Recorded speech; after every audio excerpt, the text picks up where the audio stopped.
Kia ora, New Zealand. Welcome to Sweet Chain Live. My name's Matt Drake. This is episode 171, and I'm joined this evening by my co-host Morgan Harfeld. Good evening, Morgan. How are you? I'm very well, Matt. Hoping we're not muted anywhere across the board. How are we, chat? Welcome. Let us know. Are we live and loud? Yeah, indeed. How are you, Matt? Indeed, yeah. Not bad, thank you. Not bad. Have you had a busy week? Yeah, man. Super busy. It's been absolutely stacked this week with happenings. So yeah, been all over. How's your week? You been busy? Yeah, and actually, fortunately, feeling a lot better than I did last week. You'll remember I was full of cold and managed to. That's right. You are. You're sounding a lot better. Managed to shrug that off. So much so that I actually got out and played some glow golf last night. The very good people at the Ben Morrison, Ariana Hitch, and Dan Smith. They set up this glow golf in Berhampore, and we're playing a hybrid layout. So we're playing some long tees, some short tees. So there's a couple of par fours in there. That's quite interesting, and you're navigating through the woods as well. It's pretty tough. So yeah, no, it was good fun. Went and played that. I didn't play very well, but then hey ho, and yeah, nice. That was good fun. Yeah, happy days. I managed to spread myself pretty far and wide this week. I got I think 4 or 5 rounds in. A couple at Jardine, one at Tucker's, one at Flight Park. Then we went and did some drone filming up at Omarama for Sub-Zero, and then shot up to Oho to go have a round on the Waitaha Ara course, which was awesome. Oh, wow. Unfortunately, there was a bit of wind damage. They had a tornado, or a lake tornado, whatever you want to call it, come up off the lake, and it actually, Lake Nado, and actually came and did quite a bit of damage up around the lodge there. They had one tree that came down on one of the staff accommodation houses just behind the tennis court. If you have been there, you know where that is. And then trees all over the tennis court and all down through a bunch of our fairways. But thankfully, very thankfully, it missed every single basket and only one tree across one tee pad. Yeah, we got pretty lucky up there, I think, in terms of the disc golf course. But they've got Isaac and the team up there have got a lot of work to do in the cleanup. So, yeah. Best wishes to them with that. Indeed. There's been plenty going on in the disc golf world, actually, and we're going to cover some of that today. We're going to start off by going through some hot scores. Then we're going to be looking through the scores, the midway scores, because it's after round 2, of the PDGA Amateur and Pro Masters Worlds that's going on in Emporia, Kansas right now. And a few Kiwi representatives. We do. We have Nicholas Stout competing in FA50. We've got Russell King in MA40 and Simon Feasy in MP55. And they're all doing rather well. So we'll have a look in that a little bit more detail in a bit. Then. We're going to be talking. We're going to go over some of the new rules, the new PDGA rules proposals that have been put in for 2025. So these are just proposals at this stage, but it'd be a good little discussion. See what we think, and see what the chat thinks, and work out which ones we want to keep and which ones we want to bin. And then finally, we got a bit of a question over the Super 6, because now last week we were knee deep in quiz, and so the Nottingham Giants tournament finished on a Super 6, and actually the winner changed between the winner of MPO changed from the regular rounds to after the Super 6. So. Yeah, we're just going to have a chat about what do we think. Do we think this a Super 6 or a Final 6 or whatever you want to call it? Some additional holes for some people at the end of the tournament. Do you think they've got a place in New Zealand disc golf? It's a question that's been asked, and we've got a few thoughts on that. Morgan, I know you've got your thoughts. I think mine are slightly different to yours. I'm making notes here. I'm making notes already on my Good notepad. But you can zoom in and see that. Pop in the comments, what do you think about Super 6 or similar Do they have a place? What do you think? Do you like them? Do you want to see more of them? Or do you think they're trash and we should stop doing them? Anyway, we'll get to that a bit later on. So we'll start off with hot scores. Morgan, take us through the South. Yeah, Matt, I'm going to start off in a slightly unique way for this week. I mentioned it in the green room just before. I want to give a shout out to my fantastic wife, who's currently up in Auckland at the Viaduct Harbour and just received 2 awards in the National Recruitment Awards ceremony, which Hilary Barry is emceeing. Well, so she's pretty stoked with herself. So love you, baby. Congratulations to you. You're amazing. And then we're going to shoot over, as always, down into Queen's Park, and we've got Stevie Ray Cleghorn with a -12 under par starting us off this week. Over at Chingford, we've got Aya. I still need confirmation on how to say that name. 4 under par, takes down the hot score for the week at Chingford. Nicholas McDermott and Jack Maffey share the lead with 5 under par at Brockville. Up in my neck of the woods, Akira Kuro with 12 under par at the Queenstown Gardens. That's a hot score coming out the back of the events we've just had there. The course has been closed most of the last 2 weeks, so good to see people back out there. Lismore Parksy's Connor and Mundo McDisk, who else? Both shooting a hot 11 under par. Up into Christchurch, Jelly Parksy's Kelly Thompson with a 14 under par. Sam Cole takes it down with a 10 under par at Warren Park. Apparently no one played Smallbone this week, so we're going to go straight over to Queen's Park Reserve up in Christchurch. Louis Stryden with a 4 down. Saxton Field sees Queenstown, not so local anymore, Reese Wynne Jones with a 6 under par. And closing out the South at Brantford Park, we've got Mr. Alex Batten with a 12 down to finish the scores of the hot variety in the South this week. Let's head up north. So starting in the capital in Berrenport, Brendan Swift and the General Jung Ha share the lead with a 6 under par. And over at Hikoi, across the water, Andy Davey shoots 4 under par for the hot score of this week. He also shoots 7 down at Harcourt Park, which is enough for the win. And Johnny Wake misses out on a, I don't know whether you call it a perfect round. I don't know what you call it, right? So there's 4 eagles, or 4 non-par 3s, at Linklater, right? There's a par 5 and 3 par 4s. And he hit the eagle on all of those 4 holes with the exception of 1, and birdied the rest, right? So Johnny Wake shoots 12 under par at Linklater, when in theory 13 under is probably the limit unless you ace one, right? Yeah, and just to sneak in there, I also seen him putting out some stats on Facebook this week with long drives of like 172-meter backhand rollers. It's just disgusting. It is disgusting. Andrew F, Extra Force, and Kona all tie in Maryland's for 2 under par. Spar Park Black, Callum Petman's 4 under is enough to get it done. And Sam Hitchcock hits 11 at Henderson. Nicholas Goldner and Ben Upton and Joel JC can't decide who's best, tying as they did at 7 under par. And over at Rosedale, Joel JC out in front with an 8 under par. Congratulations to everybody who hit a hot score this past week. Very well done. Let's head over to the States, where there's been some tournaments going on, Morgan. Yes, there has. So we're going to start in the amateur divisions. Let's let's kick off there. We've got Russell King competing in MA40, and Russell King at the moment is placed. Let me just have a look at where the leaders are. The leaders are sort of 10. He's had a much better day today than he did yesterday. We'll start off by saying that. Yes, absolutely. So he is currently tied 54th after shooting a +6 and then an even par round on the last one. Very respectable. That brought him up.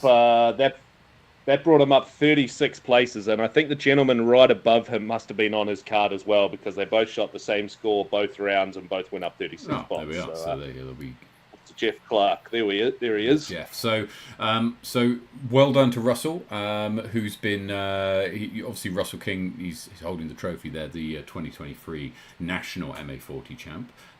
Recently won Lismore as well. So playing very well in MA40. Hopefully he can take that rich vein of form from the second round into the third. So that tees off at 12:24. Now 12:24 is is their local time. Now their local time is what is it? It's 4 + 3, 7 hours ahead of us. So this time here is 5:24 in the morning. If you wanted to follow Russell King's start time, is Emporia's 7 hours ahead. Over into FA50. And Nicola Stout is 4 shots off the lead. She's now solo second place, having shot a +4, matching the score of Michelle Swan in the second round. There, all the 3 top ladies shooting an 8:57.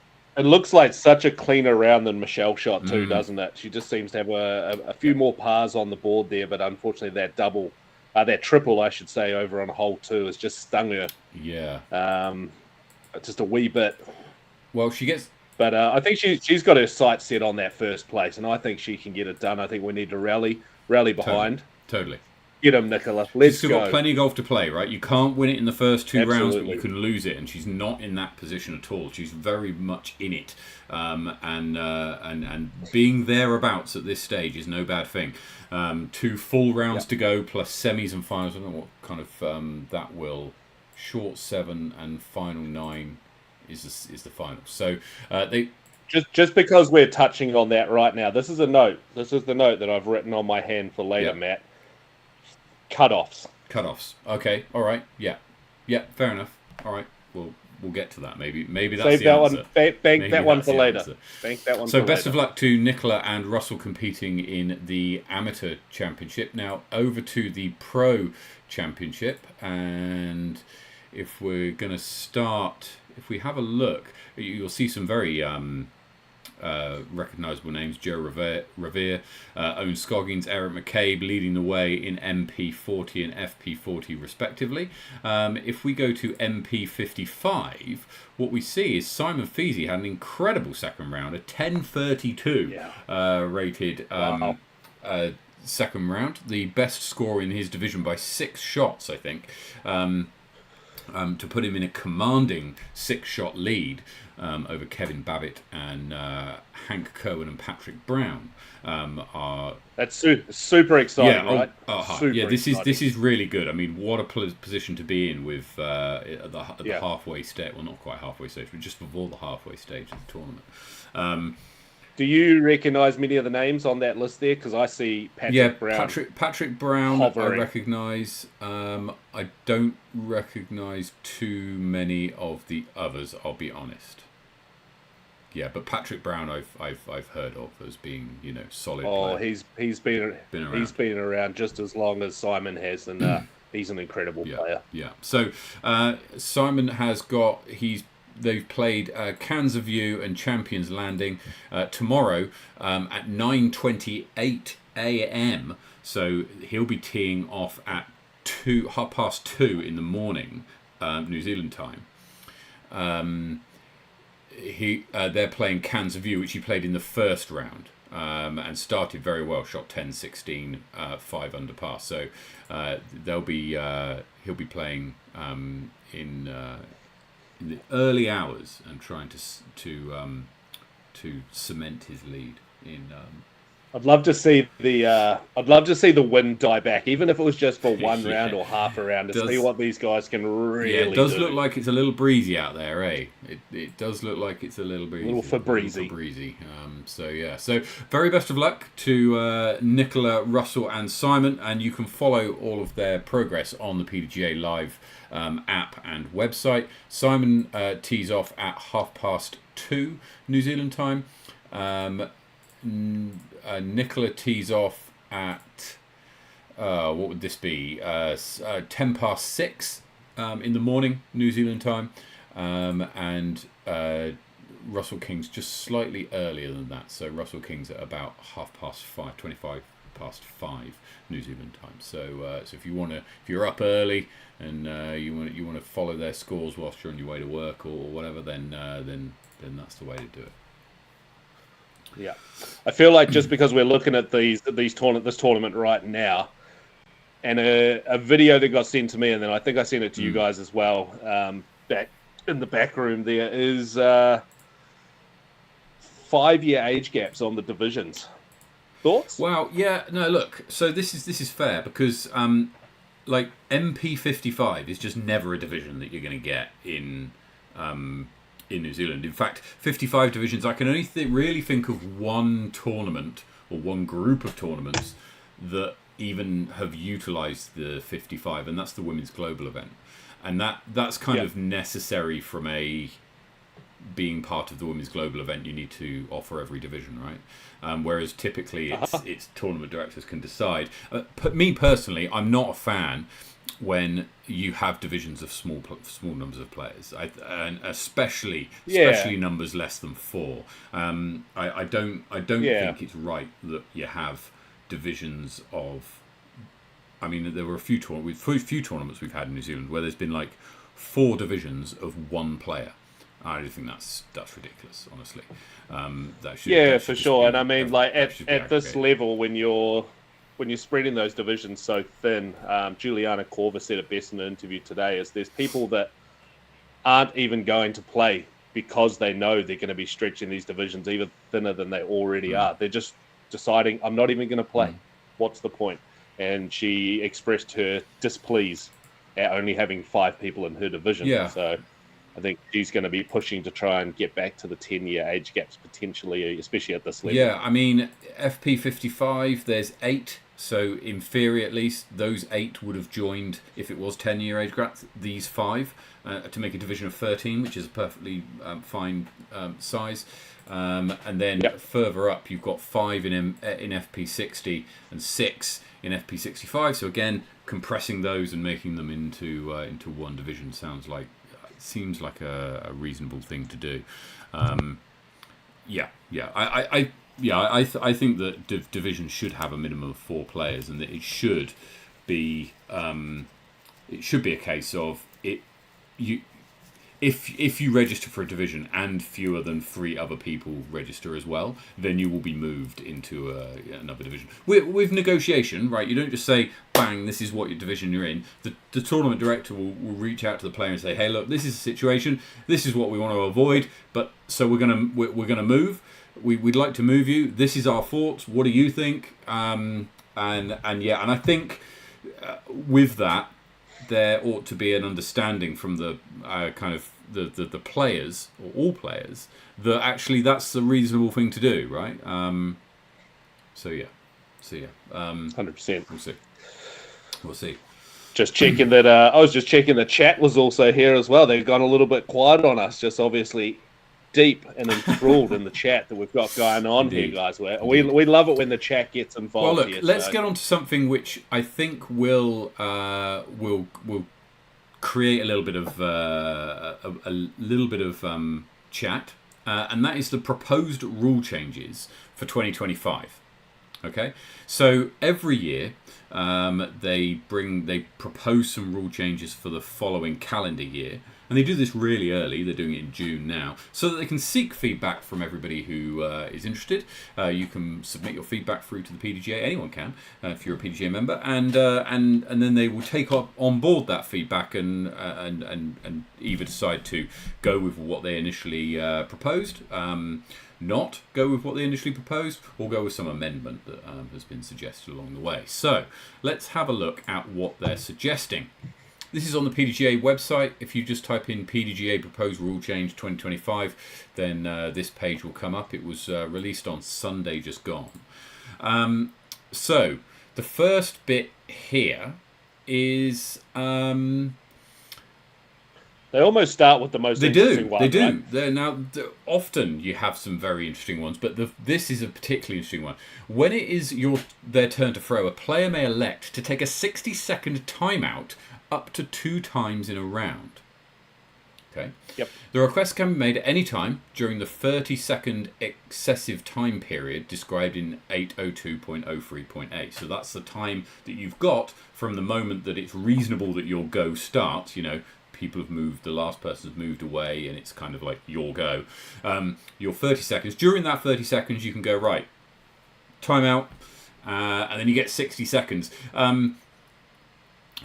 I guess, do with what you wish. Collect your thoughts, wait for the wind to die down, like, you can do what you like. Player must indicate to the group that they wish to use one of their timeouts, and timeouts may not be called retroactively. So I think what this means is that if you're over the 30-second limit, you can't say, oh yeah, nah, I used a timeout. That's I'm still in my timeout time. Yeah, can't call it after the fact. Each timeout used by a player is to be noted on the scorecard. The timeout period expires once the player indicates to the card that they are ready to throw, or when the group notes that 60 seconds has expired and notifies the player. At that time, the player must throw within 30 seconds as described. So in theory, you could get 2 minutes, right? That's exactly what I was about to say, and I had to reread it a couple times to make sure that's what it did say. Right, so Morgan, you read through these this morning. We haven't chatted about this. Yep. Well, all I did was say, look, this is a thing, let's have a chat about it on Thursday. You've been through and read this document already. What are your thoughts about this one? Yeah, I'm neither here nor there. Like, I try to think back to rounds that I have and where that would come in useful, and how many times I've actually got a real need for that. Do you know what I mean? Really, it can come up any time. Up shots, shouldn't be tee shots, but mostly probably putting, as you said, when the wind gets up and you're just trying to catch a little bit of a break and find the gap. The one thing I don't like is I don't like that it takes you to 2 minutes. I think the last 30 seconds should be cut, and once you've called your 60 seconds, you have to putt or throw within that 60 seconds. Not another 30 seconds after that, because, man, it might not seem like it, but that much time added for every single player twice through a round is a hell of a lot of time, and it will cause backups. Yeah, so I don't like this, and I don't think it's necessary. I don't think it's needed. I think it's a bit of a waste of time, honestly. Literally a waste of time in both terms of. It will waste time on the to put it into this document and get people to talk about it. It's also a waste of time on the course if it was to actually become a rule. I don't like it at all. I think I'm not entirely sure the kind of the why behind it. You know, what has happened, or what are people's thoughts or opinions which have kind of said, all right, maybe this is a solution to the issue that you have. Because I don't think it's. As I say, I don't think it's necessary. I think it will cause more backups. It will stretch out the amount of time, and there's it's. I don't like it. Right, Arn's making the point in chat. Is it a rule made for the Nikos and the Cupcakes of the world? Cupcakes. I was about to call them fluffy for some reason. Yeah, cupcakes. Thanks, Arn. Right. So my issue here isn't with Nico. It's with the people who don't call him on it. Right? Yeah. Okay. So disc golf is a self-officiated sport. The card comes to a consensus over rules, interpretations, and decisions. And that's one of the advantages. That's one of the draws to the sport, honestly. And it's not uncommon within disc sports for it to be self-officiated. Ultimate is almost entirely self-officiated. Even in the pro leagues, there's a lot of self-officiating that still occurs. Although observers and I don't know what they're called in the what used to be the AUDL. I don't know what they're called now, but referees or whatever. And what self-officiating sports rely on is the concept of spirit of the game, right? Is that everybody is aware and knows what the rules are and plays to the rules, and not knowing what the rules are or not enforcing them is considered bad spirit. Right, especially and more so in Ultimate. Actually, if anyone's got any kind of Ultimate background, they'll recognise this. That not knowing the rules is considered poor spirit in Ultimate, and I think the same occurs. I think the same thing applies in disc golf. Although you never call somebody on a spirit violation, you might call somebody on a courtesy violation. And this has actually happened kind of before. We don't really get there is a bit that we'll get onto this a little bit more a bit later on, because there is another rule which affects this. But I think that if this rule has been brought in order to try and deal with the Nikos and others of the world who take excessive time, then one, I don't think it really does that at all. And second, this isn't the way to do it. The way to do it is to make people more comfortable calling stuff, right? Yep. And for that to be okay to do it, and to be not considered to be a dick when you do it, right? Because that's why people don't call it, because they're worried that you're worried someone will hate them guy, until the right? next tournament. You're that guy, right? Yeah. And then the mood of the whole card goes wrong. So for sure. Yeah. Anyway, Morgan, what have you got to add? Well, I'm just going to read through some of the chat. Two things with it. Just two things with it. I'm going to bring the chat into this right here. Two things is the one thing I really don't like about it is if you read slightly further into it, it says, there's a question in there that goes, where are we going to record this on the scorecard? Because they're clearly they don't want to put a button in there that you could click each time, and then it would just stop being able to allow you to do it. It's leaving it up to the players who are each scoring their own scorecard to write in the notes that this person's had one, and that bleeds over into Paul McKernan's comment where he's gone, so you could create an 8-minute delay as a card at any time you wished. Guarantee a nice empty course ahead of you. Yeah, basically. And, take that 8 minutes, do it twice, 16 minutes. That's a whole card that a tournament director might not be able to put on a course because of that one rule. Yeah. If you're playing tee times. That's it. Can you call both your timeouts back to back? Don't know. Doesn't say you can't. Hey. Doesn't say you can't, but hey. Let's have a look at some of the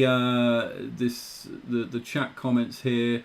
There's one time every few rounds when you find yourself buried in a bush and need a minute to get a lie and take a shot. It'll help then, but it's superfluous otherwise. I guess. But I still think 30 seconds is still quite a long time to kind of... it is. And, spirit of the game kind of bleeds into that a little bit too. No, totally. But, okay. All right. Fair enough. But there's nothing in here which says timeouts can be used if you need to establish a tricky to get to lie or whatever, right? Maybe if it said that, then you could excuse it. Sort of a backups from Kelvin, absolutely, slow things down and mess with the flow of the game. Totally agree. Brett says Nico don't realise they take so long putting. They won't use a timeout because they don't realise they're a benefit. That's true, actually. If you've seen any of the videos, it's quite amusing to see you've got other players with a stopwatch going. Did you actually just as a side note? If you go on to, have you seen? You can buy a Nico branded stopwatch. From his own personal website, which I thought was brilliant. I mean, that's like, yes.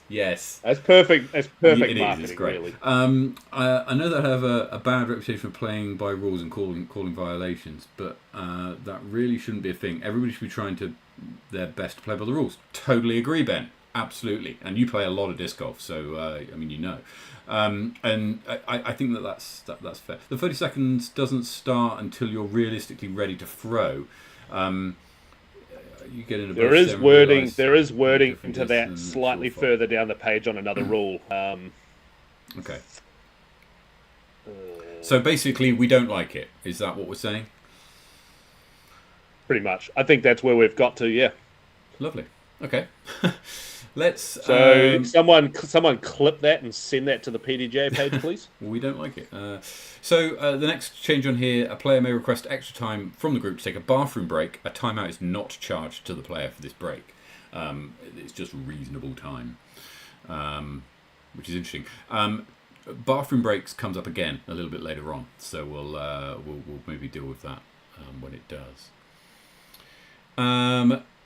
Now, it's now talking about flex starts and the types. They've now defined the types of starts that you can have, right? So you've got shotgun starts, which is where everybody starts on a different hole and you all kind of rotate around the course at the same time, in theory, although the timeouts may scupper that somewhat. And then you've got a staggered start, which is tee times. and they've basically gone through and with these rules, they've kind of officially kind of described what those things are.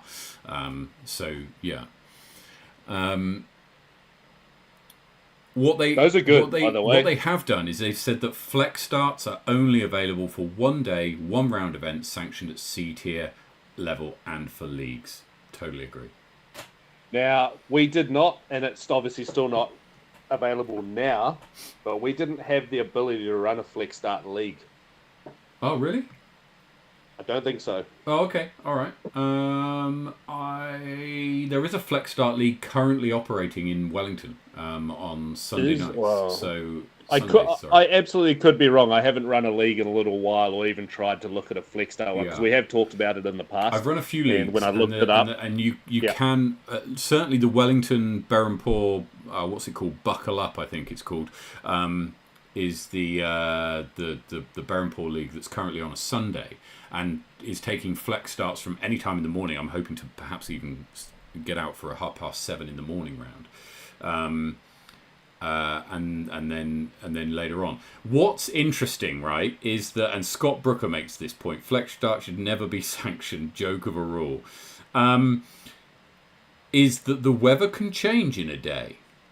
Right, and the example I'm going to bring up here, and I know he won't mind me for doing this because Brett's a good friend. He's in the chat now. You've been to Wellington, Morgan, so you're aware that sometimes, on occasion, the wind in Wellington can pick up. And it can. There was a league day about 2 or 3 years ago now. I might see if I can find it. And what happened was a group of us went out in the morning and played. Was it? No, it wasn't this one. Was it Berhampore 200? We played at like 7:30 in the morning, right? And then later on in the day, a few others came round. Here it is. It's round 4 of the Berhampore. Here it is. Sorry, Brett. 2021 Berhampore 200. It was round 4, I think. I went out and shot +7, which was a 9:48 rated round, right? And I shot that at 7:30 in the morning, and it was already a bit breezy. Now, later on in the day, the wind just picked right up, right? And I went round with Phil and Chris, actually. So Phil and Chris, they joined me on this for this round, and me and those two guys went out at like 7:30. Brett and the rest of the crew joined at about 2:00, and the wind just picked up, and it was terrible. And so that's why you see these kind of very different scores. I wouldn't ordinarily ever have a chance of shooting 70 points better than Brett, but because I played in markedly different conditions to him, it happened. And so yeah, that was a thing. I'm not a huge fan of sanctioning flex starts, but if you're gonna allow it, then yeah, no higher than C tiers, 1 day, one round, because yeah. I've just had a quick scroll and read, and I think from the last time I've read that actually has changed. I'm wondering if it changed at the last rules update at the start of the year, or possibly even the year before. I mean, it's been a little bit few and far between. I can't remember the last time I spoke about it, but it just says it must be on every week on the same day. It doesn't say what time. Yeah, that's right. That's it. Anyone has to tee off. So I mean, typically for tournaments in New Zealand, you see flex starts run for tournaments that run like the little Friday flex starts that you see before events start. So you get to I've done a couple of those. Practice on the course, or you stick in a sanction round, and we spoke last week about how Jaden Menzies won a Zuka kart at one of those events. Exactly. So, I think it gives you a good opportunity, especially on those Friday events, to either practice or do that, or do both. Choose your time when you want to tee off and get that better weather, and even get into that mentality of tournament mode before the tournament. Mm-hmm. Yeah, totally. Agree. Okay, expand the use of video evidence to course markings. So what this is saying is that you can now use photo or video evidence, or rather the tournament director can use photo or video evidence in order to show players where in and out of bounds are. Yep. Right? Or where T-pads are, etc. It can't be used by players to go, hey, look at a picture, here's my disc, what do you think? That's still off the cards, right? It's simply by tournament directors to allow them to, I think this is fine, honestly. So here's the thing from a tournament director's point of view, perspective rather, i.e. myself. I like it both ways, right? I mean, having no video evidence available to the player really puts the onus back on the players to make a call. And if they can't come to an agreement, then you go back to the spirit of the game and the player gets the benefit. Yeah. It's as simple as that, and it takes a whole lot of stress and conversation and time unneeded out of it. But a whole tournament could come down to it. Yeah, and it could easily be resolved by going, hey, here's some pictures, this is what we need. Interpret it from the pictures as well as from the text. So right. So this is an interesting one, right? And this is an interesting one for me. But I'll explain why I think it's interesting after I've heard your thoughts, Morgan. Allow TDs to determine appropriate divisions for players without PDGA numbers. Yeah, agreed. Okay. There's my opinion. Okay. And anything else? Nope. Okay. Yeah, no, I agree, because we have a number of players here in Queenstown that are absolute savages on the course and will beat me, 50-50 out there. You know what I mean? And I'm yeah, exactly. I know them. I've been playing with them for 10 years. They just don't want to be a PDGA sanctioned member, don't want to pay the fee or whatever it is. But they'll come and play the one local tournament and go and play MA2. Yeah. And it's BS. Yeah. Okay, so I don't think this goes far enough. Okay. I would like to see this extended to PDGA numbers as well. In terms of enforcement of being in divisions, in terms of what your rating is, in terms of TDs having a say in the appropriate division for players. Yeah, so I think where you draw the line with that is obviously we currently run under the American and the European model of MA1 is, don't quote me, 970 and below, whereas no one here in 970 should be playing MA1. Yep. We almost need NZDG, NZDG, bro, to actually change what we can sanction our tournaments to. Yeah, that might be quite tricky to get done. Not impossible. Or getting it's not impossible. It's absolutely not. I mean, there's no reason why our PDGA rep and NZDG and the Elite Series and TDU all can't come together and actually figure out what the number should be and take that to the PDGA, see if they agree. If they don't, is what it is.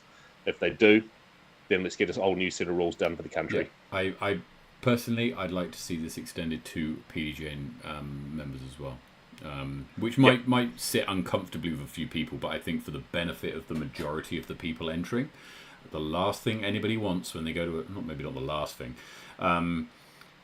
it's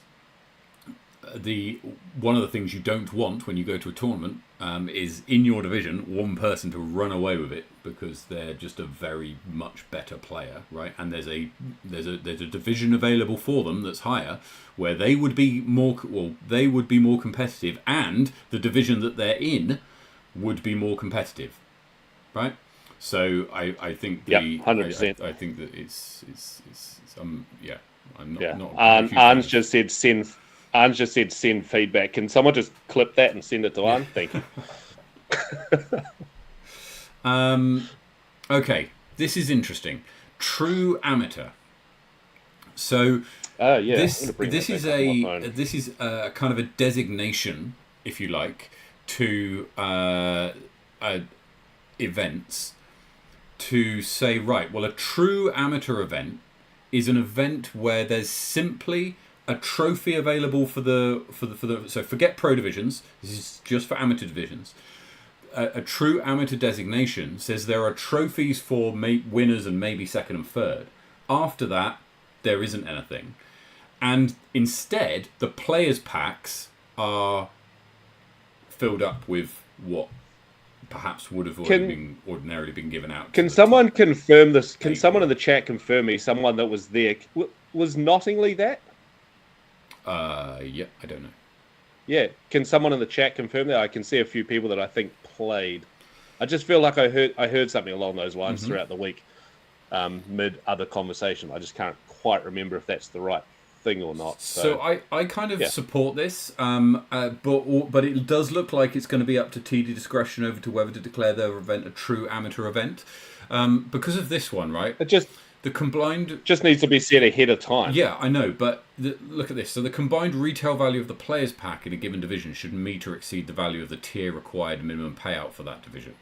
Yep. Okay.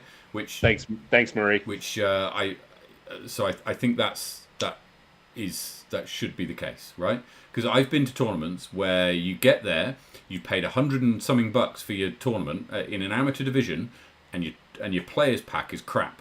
Now, I'm not saying that the reason I enter tournaments is for the players pack, but I do expect to get some value from a players pack in a tournament where I've played, upwards of $100, which has happened before in the past.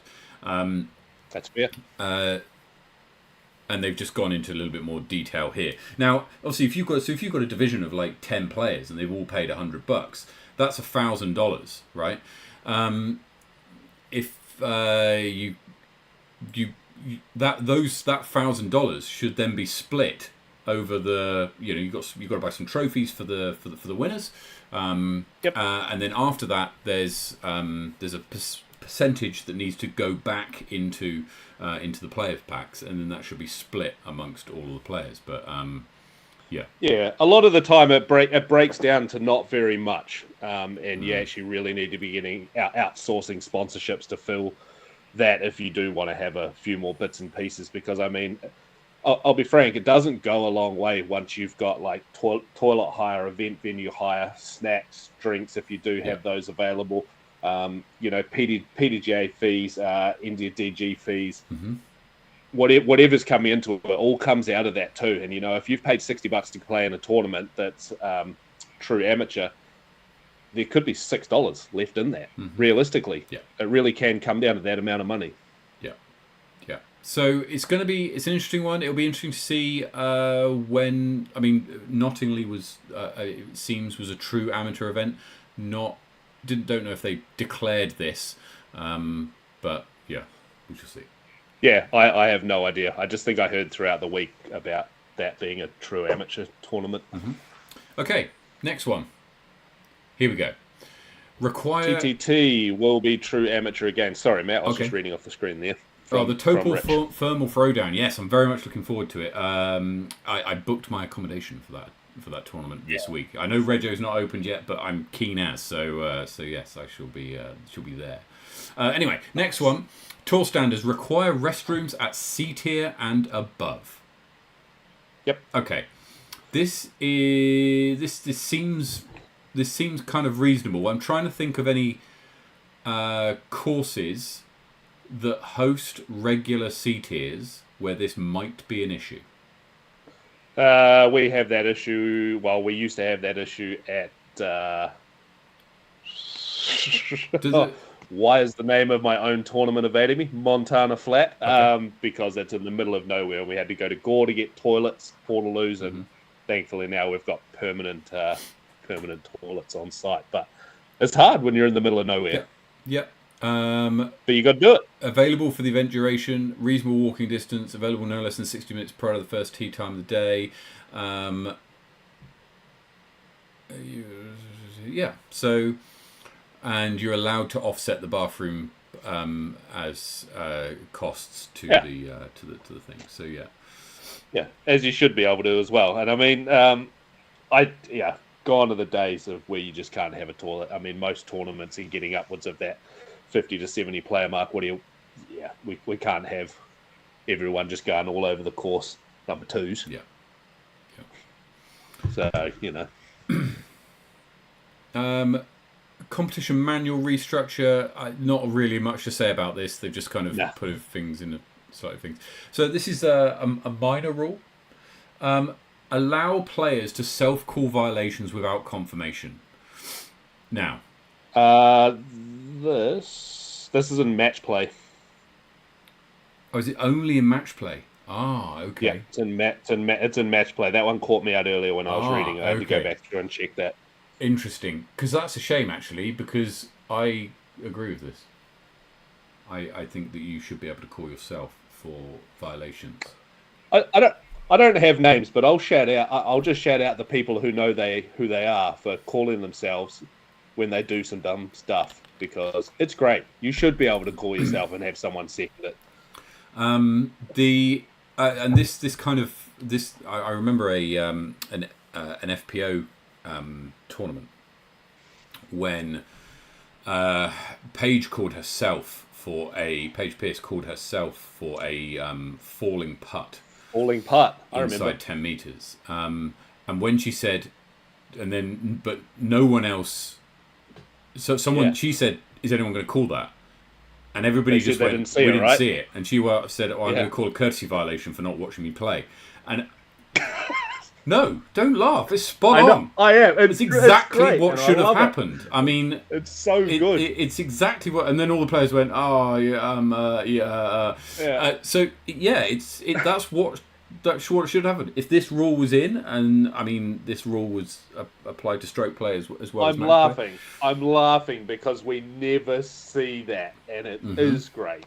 Yeah, it's just like letter of the law. Yeah, I mean, look, it's happened to me more in Ultimate games where I've called a foul myself. But in disc golf, I can't really recall it happening too often. So yeah. Okay. Anyway, match play. So my apologies. Automatic provisional from spotter's call. So tournament spotters. Yeah, so basically a spotter can call you out and go, I think it's out, and then you can call a provisional, throw a provisional. When you get down there, if the spotter's wrong, you can go and take your shot from the lie, from where it is without any strokes, pick up your second disc and carry on. There we are. Order of play establishes the order of play at a drop zone. This is basically saying if two or more players need to go to a drop zone, then the person who was earlier in the order goes first in the order. I think that's fair. Simplifying improper relief as a misplay. Okay. Lost disc and out of bounds. So if the disc... Oh, okay. So are you reading that one, Yeah, Matt? so if there's compelling evidence that a disc came to rest within an out-of-bounds area, the disc is considered to be out of bounds and does not need to be located. So doesn't take the whole card going looking for it, and just carry on. So the example of this that comes to mind is Henley Lake, hole 10, where there's a big river that runs down the left-hand side, and if you yeet your disc into the river, you don't need to go looking for it. You can just go, it's out of bounds, and it went out here, right? And you can just get on with it. And if you can see it and go and grab it later, then fine. But you don't need to do the whole kind of, where is it? You just get on with play, right? And if it's obviously out of bounds because you've thrown it stupid, then yeah, that's fair enough.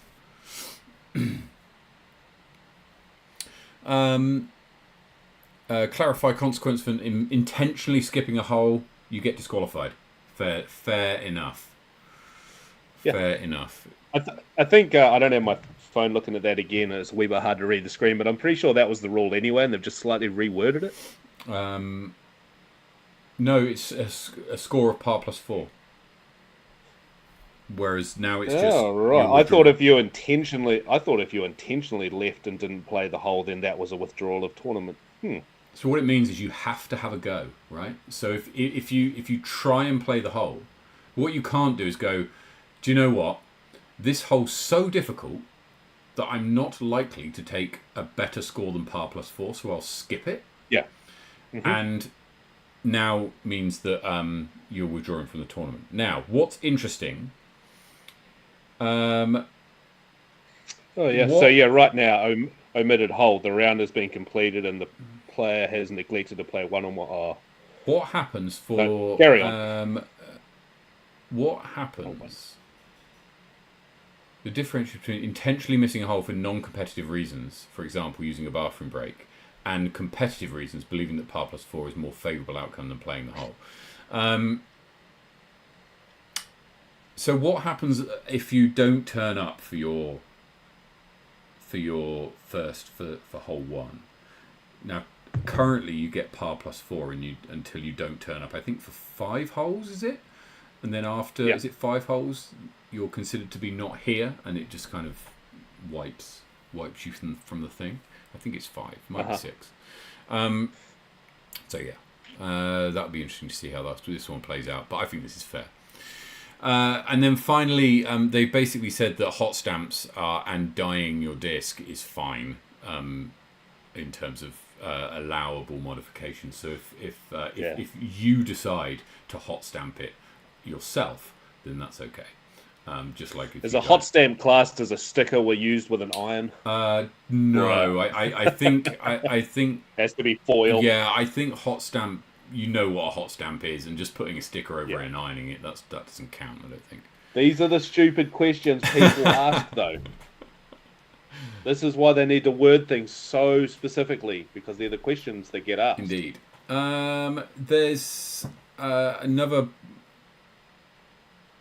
another bunch of these rules here, which are kind of the minor rules, which we probably won't go through, but please do have a look if you're keen to have a look here.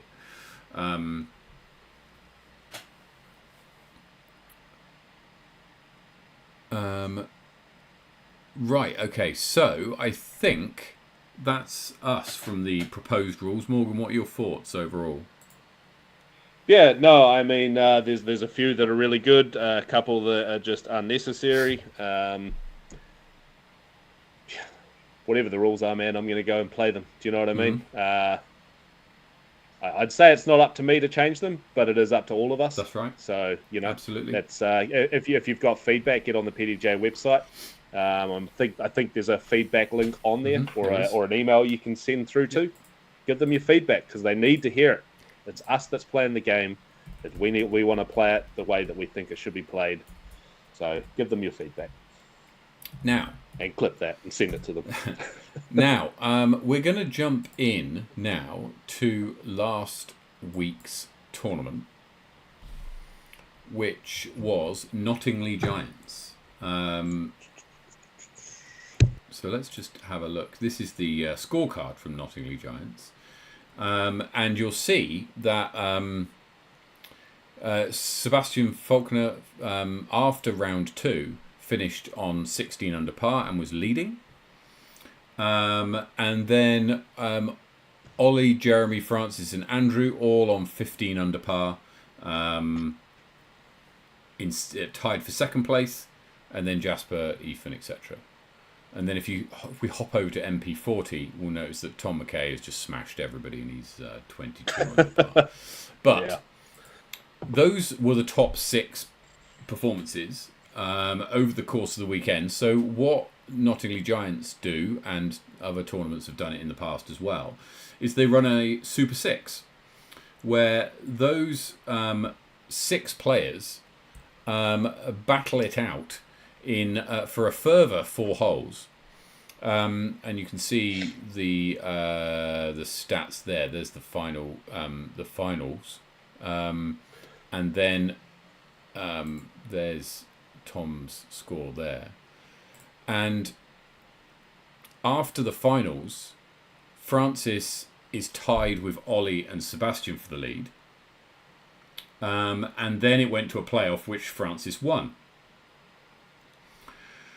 Now, so this is a tournament where the result flipped after the Super 6. And after 2 rounds of, how many holes were there? 27? 2 rounds of 27 holes. That's what we got. Morgan, what are your thoughts on Super 6s? Yeah, well, I'm just looking at it, and it looks like they played 4 holes in the Super Six, which was the finals. Yep. And then they went to a playoff after that. Yeah, sorry, you probably did just say that, and I was trying to look at it at the same time you were talking. Super Six, yeah. So here's the thing. I think having some sort of spectacle for the whole tournament crowd is quite important. And for the first 3 or 4 years of Wahitapu, we ran a Super Six, or we call it the Big Gun Shootout, and it was top 5, play 5 more holes. We sort of altered it throughout the years, having the ladies come in as well. And we've done it at other tournaments too. Last year, I was probably a wee bit stubborn in my ways after getting the feedback that we shouldn't have it from probably 60-70% of the people. But I think 60 to 70% of the people said they didn't want it. Interesting. Okay. But it was important. It was important to me and Adam with the way we want to run tournaments to have some sort of spectacle. Mm-hmm. And what we did last year was put in the skins match. Yep. And this year we've gone, wow, okay, skins match was freaking epic. Mm-hmm. Can the Big Gun Shootout? Skins match is coming back on the Saturday, and that's our spectacle for the weekend. Because I think it's so cool to get a massive crowd of people following everyone around and watching, and you don't really get that unless you've got tee times, and you're in a location where people don't have to go and drive 5 or 6 hours to get home, because everyone, as soon as they finish, is like, I'm on the road, I'm out of here. Yep. And fair enough too. You got work on Monday. It is what it is. I fully understand. So I like it for the fact that you get the spectacle, but it also does lower a lot of other people's experience, is what I've learned. Mm-hmm. I'm not going to go as far as apologize, because I was trying to do it for the people personally, but I've learned, and I think other TDs should probably learn as well. Okay. Interesting. Okay, so I guess my view on this is I'm going to come from a little bit more of a purist view. Okay, so I'll explain my thought process. The purpose of a disc golf tournament in its purest form is to find out who the best disc golfer is. And it's the job of the tournament director to set up a tournament in such a way as to work that out, right? And they've got a number of different things that they can do in order to achieve that. Primarily, the structure of the tournament, both in terms of the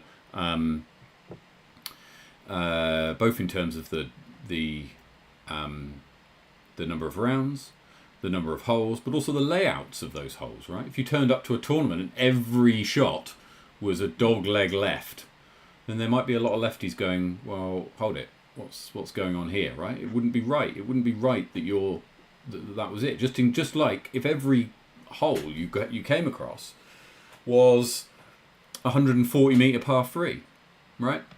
You'd get there and you'd be like, well, what's this testing, right? The point of a disc golf tournament is that you test lots of different things so you can find out who the best overall disc golfer is. Now, and I would argue that if you're in a situation where you consider that it is necessary to have a final 4 holes in order to differentiate who the best disc golfer is for your tournament, then how much confidence do you have that the design of the prior 54 holes in this case was up to scratch enough to determine the winner? And I would argue that actually you're better off putting more effort into refining the 54 holes previously to a point where you're comfortable and confident that a winner can be determined from those 54 holes. There's enough score separation. There's enough holes that test enough things to get the score separation necessary to arrive at a winner, so that you don't have these finals, Super 4s, Super 6s. Now, this isn't uncommon, right, in sports, right? A hell of a lot of sports do it, and a lot of you may have well be following the Mavericks and the Celtics going on at the moment. It's exactly the same. I don't agree with that, right? NBA teams, they play 82 games a year. They play 82 regular season games, and you're telling me to play 6 more that after 82 regular season games, you still don't know who the best team is? Yeah. So you're getting to. I've got a question coming for you, and you're kind of answering it because I was going to say, is your answer solely based on New Zealand disc golf? No, not at all. Or world disc golf? It's based because how do you feel about what I wrote on my palm before, cutoffs in major tournaments? No, well, cutoffs in major tournaments are done for a number of reasons, but namely so that you can fit more players onto the same course to all play on the same place in the same day.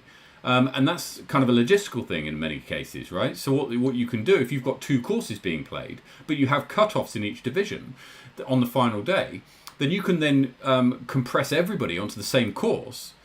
And that means that you can pack up the other course, and it logistically makes a lot more sense to kind of do that. I also think then when we start doubling the size of our tournaments all over the place, are you going to see cut-offs the same as finals? Well, maybe, but the other advantage cut-offs have is it adds another layer of competitiveness, right? It adds another. Not only do you have people battling it out for the win, you've also got people battling it out to make the cut line, right? I don't particularly see the difference because you're still getting cut. It's just a much larger cut in one round. That might be the case, right? But so are you saying then that the final 4 is akin to a cut line? I think so. I'm not sure. It's just a really shockingly rough one for everyone else that gets cut, I suppose, if you're looking at it in that same light. I mean, it really is. It's a cut to go to the final round. You're definitely portraying it in a slightly different way, but I kind of see it the same. But also, Arm makes a point. Cut equals no cash, right? So the idea there is that that's exactly what it is, right? You normally cuts before an entire round is still left to go, and I don't mind that. I don't mind cut lines, right? I think they're different to this Super 6 thing. If you feel that it's necessary to have a Super 6, then perhaps you should relook at your hole design to be more confident in your ability to tease out a winner from the holes that you've got. Cool. All right. Okay. So I don't have any more to say on that. So there we are. So I'm not a huge fan of them. I don't like them. I don't think they're good. I don't like playoffs in other sport. NRL does it as well.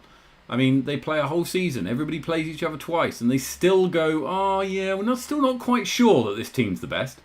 What do you mean? You know what this is? You know what that's about, though, right? That's about the consumer. Oh no, totally. And especially in NBA, it's like money. I get that, right? Yeah. But let's be honest, that's not what's going on here.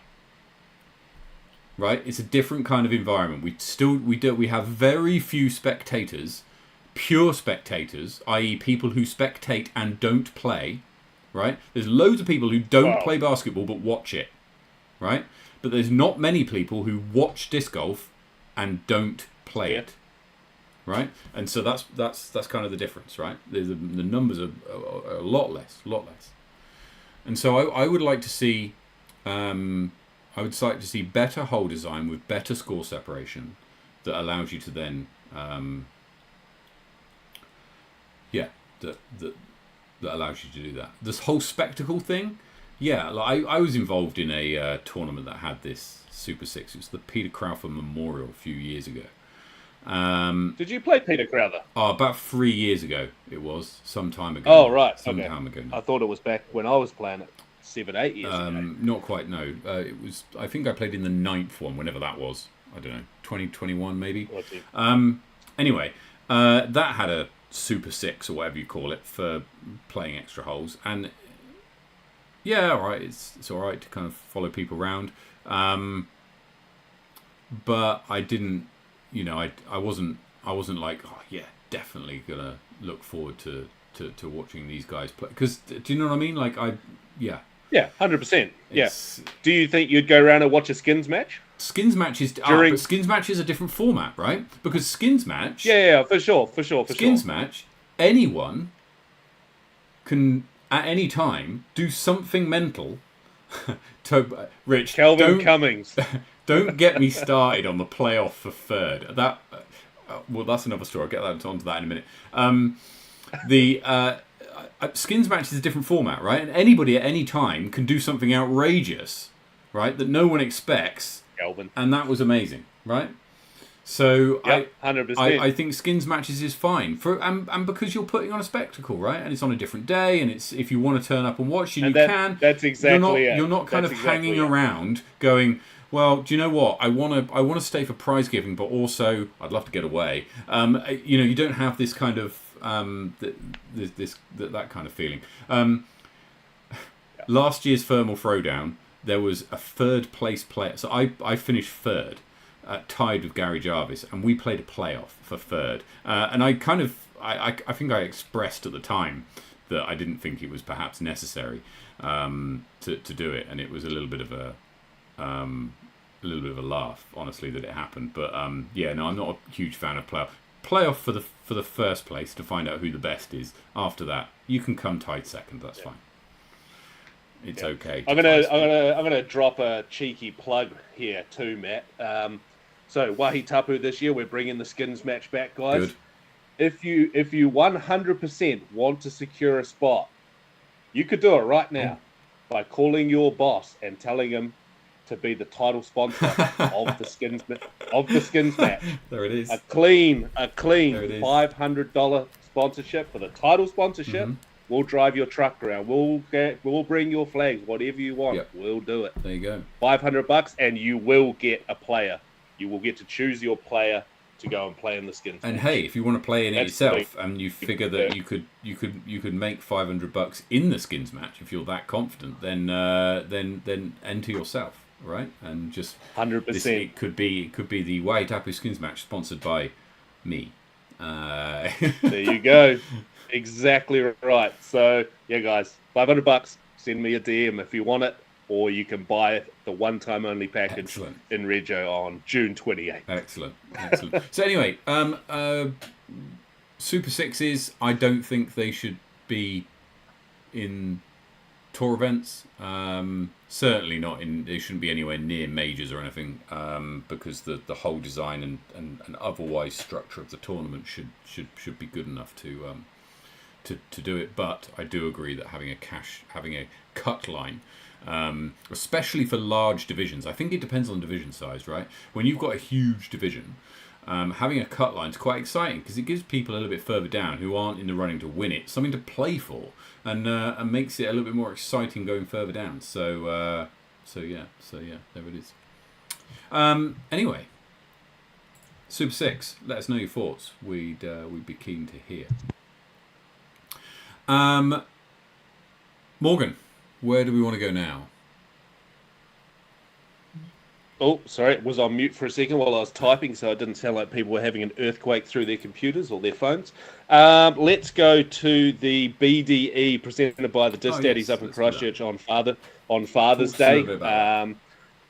Father's Day tournament coming up. I don't want to say exactly who TD is because honestly, I'm not 100% sure. If you could bring it up quickly, potentially, Matt. I know that Tom, who's in the background here working with us on the Sweet Chain show, is a bit of a part of it. We've got Arne Burgess. We have got Kevin Carpenter all involved. I'm not 100% sure who else, so I apologise. Tournament director is you and Craig. Tournament executive is Hayden Bonney. And it's not just for daddies, right? This is for anybody. It's just hosted by the Disc Daddies. Put on by the daddies. But there's divisions for everyone. Well, for amateur players, if you're a pro, then this one isn't for you. but yes, there's all. It sounds like a lot of fun. This one, Morgan. I've from some of the stuff. Yeah, and they're doing a little bit of fundraising. They're doing a wee bit of a fundraising for. I think it was called the blue ribbon. We obviously have the pink ribbon fundraisers going around for the ladies and breast cancer awareness and all of that. And I believe we also have the same thing of the blue ribbon appeal for the gentlemen. So go and support those guys up in Christchurch, guys. It's at Bottle Lake on Father's Day. You can register today. Yeah, looks like a lot of fun. $45 is a bargain as well. So yeah, get involved. Oh, for sure. Get involved. Plenty of players. It's all for a good cause. Plenty of players already getting involved. Christchurch players, probably. Oh yeah, lots. Good stuff. Okay, right. Let's have a look at some of the upcoming events. The next event we have on the calendar is the Waitoa Coastal Cup. Morgan, you're playing that. I am not playing it anymore, Matt. Unfortunately, not unfortunately. Yeah, no, I'm just dumb sometimes. Okay. So I accidentally I double booked basically. My mum's 75th birthday. Oh, many happy returns to your mum. Yeah, it was happening in Queenstown the same weekend, so she's flying down here, and I have given my tournament space up, and I'm flying Mr. Jin Kato of Team Generation up there to play for me and take Mr. Ben Quinn, who is going to be the newly signed RPM player, to go and receive a sponsorship package on behalf of Generation. Fantastic. So that's Waitoa, which is taking place on the 29th and 30th of June. Just taking a quick look there. The registration for this, I think DG Crazy is involved in the organisation of Waitoa Coastal Cup, and he's in the chat. So if you are keen to be involved, I think there's a Facebook group on it that has got all the details. Hit up Mike Foley and he'll tell you more. Looks like a hell of a tournament, Absolute beast of a course. I was trying to get the bit to go and have a go at it. It's a real tricky course. It came up in the quiz last week as being one of the longest courses that's on the tour. So if you like throwing far in difficult conditions, then that might well be the one for you. Sub-Zero is a week later, first week of July, at Tucker Beach Rush, end of July. Really looking forward to the Tucker Beach Rush, Morgan. Francis versus Levi. It's versus Morgan. It's gonna be. Come on. It's gonna be exciting, that one. Smallbone Slam 10th of August. Then Blood Sacrifice on the 24th of August. The Midwinter Classic and the Final Meltdown has sold out. So unfortunately, no tickets available to that one. Although the Blood Sacrifice is open. Registration opens on the 24th of June for the Blood Sacrifice in Wanaka, if you want to go to that on the 24th of August. Then the Disc Daddies, Hagley Huck 2 weeks later in September, Flight Park Open a week after that in Queenstown. We saw some of the whole previews from Morgan last week. The Topol Thermal Throwdown, I shall see you there, 5th to the 6th of October. Looking forward to that one. Registration opens at some point. I'm sure Rich maybe in the comments can give us an idea, but I would expect it will open in the not too distant future. Owaka on the 19th. On the 19th, 20th of October. Then the Extreme in Tauranga. Now, the registration for this opens very soon. Previous winners and members of the Tauranga Disc Golf Club will get a priority on this. But July the 1st is when registration opens for this, and this is shaping up to be quite a spectacle. I should imagine end of October for that one. Now, Wahitapu, you've got your name back, Morgan. We have. I sent in my cultural advisor, and we got it back. Brilliant. Wahitapu We'll leave it at that. It's back. Wahitapu Legend of the Lodge at Lego How on the 1st to the 3rd of November. Dare the Lake in Tiano on the 7th of December, and then Nationals is booked in on Waitangi weekend in February next year. If we scroll back up, Matty, just before we go off this page, if we can scroll back up to Sub-Zero, I actually have a wee bit of news on that one that came through. Yeah, go on. Literally, maybe 1.5 minutes before we jumped on the show here, saying, "Can I announce?" And I went, "Yeah, for sure." So Sub-Zero is obviously on the NZ Elite Silver Series, which is a cool thing we've been doing, getting a few new tournament directors and new events out there on the go. And I've sort of been working with the new NZDG board, trying to come together with some of these events, and pretty excited to announce that Sub-Zero is actually going to be a dual sponsored event by NZ Elite Silver Series and the NZDG. Oh, wow. Okay, well, that's very good news. That's very good news. So you can pick up some tour points at the same time as on both tours. So a dual sponsorship. I think this is great. And it's a great example of the NZDG and working with, as opposed to competing with companies. Yeah, no, absolutely. We want to move forward together and grow the sport all as one across that, and that's across the board. Obviously, we would like to announce something like that before registration opens for an event, but obviously the board and all of that's changed recently, and we've been able to start having conversations in that direction. Yep. So that's the first one. Fantastic. Yeah, so that's Ewan and Arn running that one down in Sub-Zero. So yeah, still a few places for that left if you want to get involved, and you're in Marama in the first weekend of July. Let's have a look at now the power rankings. Now, we didn't check these last week because we were doing the quiz, but this is after Nottingley. So Victoria Speller moves up one spot to above Michelle Simpson. She's creeping. And closes the gap to Hayley Flintoff. These tables don't show the difference in kind of how far people are away from each other, if you know what I mean. It doesn't show you that in this graphic, but Victoria has closed the gap on Hayley. Maybe one or two more victories over her, and she will overtake Hayley Flintoff if she continues. Over into the MPO division, Sebastian Faulkner's up 2 spaces to 8th. Tom McKay climbs 8 spaces to 11th. And yeah, they're the biggest climbers of the week, thanks to that. So Francis holds on to 3rd. And Mossy up another spot there. George Moss up one more spot. Let's go, Mossy. Yeah, so there we go. We are. So power rankings updated on the website yet, Matt? Yeah, so the Sweet Chain website is going under a bit of construction. And so yes. It will be. You'll notice that it's not available online at the moment, but we will be coming back, and you've got a few things in the pipeline, and that will having power rankings available on the website is one of the features that we want, amongst others.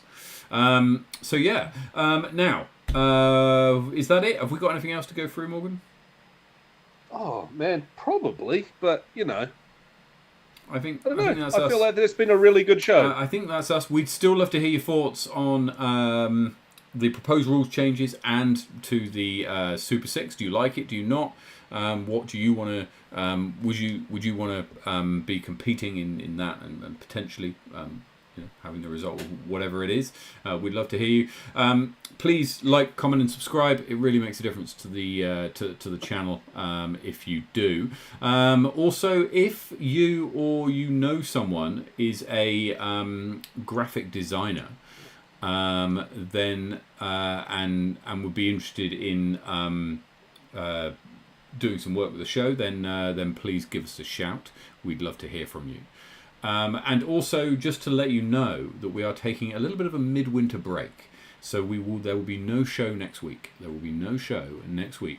we will be back in 2 weeks' time on the 27th of June, where we will be previewing the Waitawa Coastal Cup, and we will be doing our pop, drop, and lock for that tournament, as well as other things. We'll have 2 weeks of news to cover, all sorts. So have a week off next week. We shall see you afterwards. Very best of luck to Nicola, Russell, and Simon in the rest of their go hard team, go Team New Zealand. The rest of their tournament, all vying to try and become world champions. So very best of luck to them, and wherever you're playing disc golf, take it easy, play well, get some birdies, and we'll see you in a fortnight.